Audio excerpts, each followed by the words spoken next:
NTR ಅವರನ್ನ ಪರದೆ ಮೇಲೆ ನೋಡದೆ ಬಹಳ ದಿನಗಳೇ ಕಳೆದಿದ್ವು. ಹಾಗಾಗಿ ಫ್ಯಾನ್ಸ್ ಕಾತರದಿಂದ ಕಾಯ್ತಾ ಇದ್ದಂತಹ ಸಿನಿಮಾ ಅಂದ್ರೆ ಅದು ದೇವರ. 6 ವರ್ಷ ಗ್ಯಾಪ್. ಹೌದು, ತೆಲುಗು ನಟ ಜೂನಿಯರ್ NTR ಅವರ ಸೋಲೋ ಸಿನಿಮಾ ಬಂದು 6 ವರ್ಷಗಳೇ ಆಗಿತ್ತು. 2018ರಲ್ಲಿ ಅರವಿಂದ ಸಮೇತ ತೆರೆ ಕಂಡಿತು. ನಂತರ ರಾಮ್ ಚರಣ್ ಜೊತೆ RRR ಸಿನಿಮಾ ರಿಲೀಸ್ ಆಗಿತ್ತು. ಇದೀಗ ಮತ್ತೊಮ್ಮೆ ಸಿಂಗಲ್ ಆಗಿ ಥಿಯೇಟರ್ ಅಂಗಳಕ್ಕೆ ಬಂದಿದ್ದಾರೆ. ಅದನ್ನ ದೇವರ ಈಡೇರಿಸಿದ್ದಾನ ಇಲ್ವಾ ನೋಡೋಣ ಬನ್ನಿ.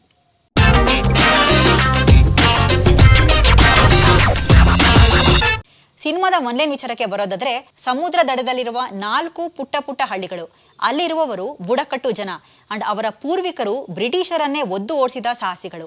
ಅಂತಹ ವೀರ ಪರಂಪರೆಯಲ್ಲಿ ಹುಟ್ಟಿದವರು ಈಗ ಕಡಲ್ಗಳರಾಗಿದ್ದಾರೆ. ಅವರಲ್ಲಿ ದೇವರ ಕೂಡ ಒಬ್ಬ.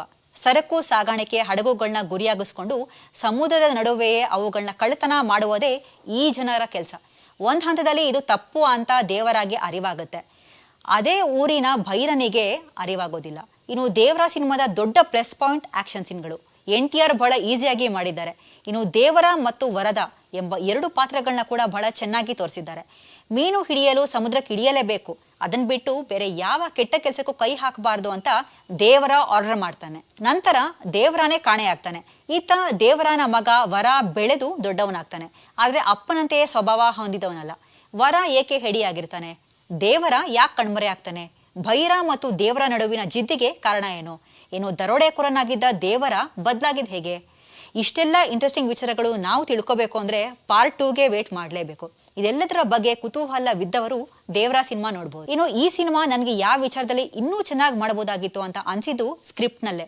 ಈ ಸಿನಿಮಾ ಹಿಡಿತ ಕೈ ತಪ್ಪಿರುವುದು ಆವಾಗವಾಗ ಎದ್ದು ಕಾಣಿಸುತ್ತೆ. ಇನ್ನು ನಿರ್ದೇಶಕ ಕೊರಟಾಲ ಶಿವ ಬರೆದ ಕಥೆಯಲ್ಲಿ ಇನ್ನಷ್ಟು ಸತ್ವ ಬೇಕಿತ್ತು ಅಂತ ಅನಿಸ್ತು.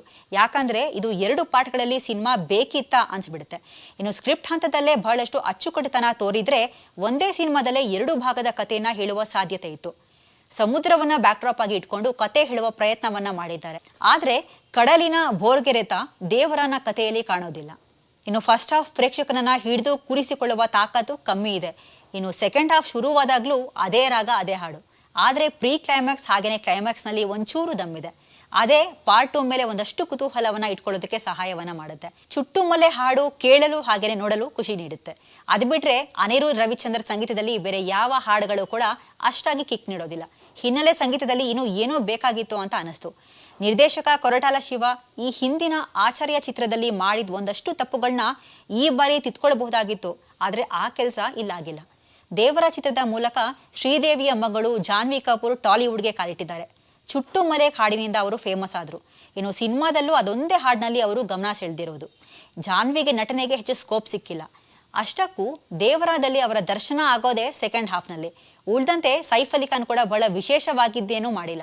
ಆ ವಿಲನ್ ಪಾತ್ರಕ್ಕೆ ಅವರಿಂದಾಗಿ ಜಾಸ್ತಿ ತೂಕವೇನೂ ಹೆಚ್ಚಾಗಿಲ್ಲ. ಪ್ರಕಾಶ್ ರಾಜ್ ಇಡೀ ಸಿನಿಮಾವನ್ನ ನಿರೂಪಣೆ ಮಾಡೋಕಷ್ಟೇ ಸೀಮಿತ.